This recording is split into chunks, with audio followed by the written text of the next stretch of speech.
ठाकरे गटाच्या विरोधात जाऊन राष्ट्रवादी काँग्रेस पक्षाचे शरद पवार गटाचे उमेदवार रमेश कदम यांचा प्रचार करणाऱ्या भास्कर जाधव यांना मातोश्रीवरून समज दिल्याची शिवसेनेच्या वरिष्ठ सूत्रांची माहिती आहे। चिपळूणमध्ये ठाकरे गटाचे स्वतंत्र उमेदवार असताना शरद पवार यांच्या राष्ट्रवादीचे नगराध्यक्ष पदाचे उमेदवार रमेश कदम यांना शिवसेनेचे नेते भास्कर जाधव यांनी जाहीरपणे पाठिंबा दिल्यामुळे चिपळूणमध्ये ठाकरे गटामध्ये तणावाचं वातावरण होतं। सचिव विनायक राऊत यांच्या दौऱ्यानंतरही भास्कर जाधव यांची नाराजी कायम असल्याचं चित्र पाहायला मिळालं होतं।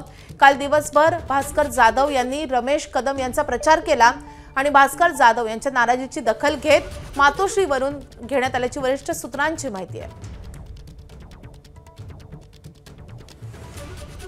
तर या संदर्भात अधिक अपडेट देण्यासाठी आपले प्रतिनिधी स्वप्नील घाग आपल्या सोबत आहेत। स्वप्नील, मातोश्रीवरून नेमकी काय सूचना देण्यात आलेली आहे, भास्कर जाधव यांना कशी समज देण्यात आली आहे?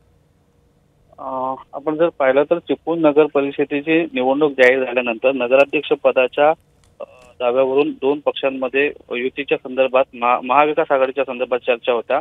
मात्र सुरुवातीच्या काळामध्ये या चर्चेमध्ये स्वतः भास्कर जाधव यांनी लक्ष घालून 12 जागांचा जो विषय आहे तो मार्गी लावला होता आणि त्या अनुषंगाने भास्कर जाधव यांच्याकडून पुढाकार घेत राष्ट्रवादी काँग्रेस पक्षाचे जे रमेश कदम आहेत त्यांना नगराध्यक्ष पदाचे उमेदवार आणि इतर 12 जागा ज्या आहेत त्या जाहीर केल्या होत्या आणि त्यानंतर अचानक या चर्चा थांबल्या आणि सचिव विनायक राऊत यांनी ह्या निवडणुकांमध्ये लक्ष घालत स्वतंत्र जे ठाकरे गटाचे उमेदवार आहेत ते सर्वच्या सर्व निवडणुकीच्या रिंगणात उतरवले आणि त्यामध्ये नगराध्यक्ष पदाचा उमेदवार देखील जाहीर केला आणि याच कारणामुळे शिवसेनेमध्ये दोन गट तयार झाल्याचं पाहायला मिळालं आणि याच्यावरून भास्कर जाधव हे कमालीचे संतापले होते। त्यांनी जाहीरपणे सांगितलं होतं की किती काहीही झालं तरी मी जो प्रचार करणार आहे तो रमेश कदम यांचाच करणार आहे, मग ते करत असताना मी कुठल्याही परिणामांचा विचार करणार नाही आणि त्याप्रमाणे कालपासून भास्कर जाधव हे स्वतः रमेश कदम यांच्या प्रचारासाठी मैदानात उतरल्याचं पाहायला मिळालं। त्यांनी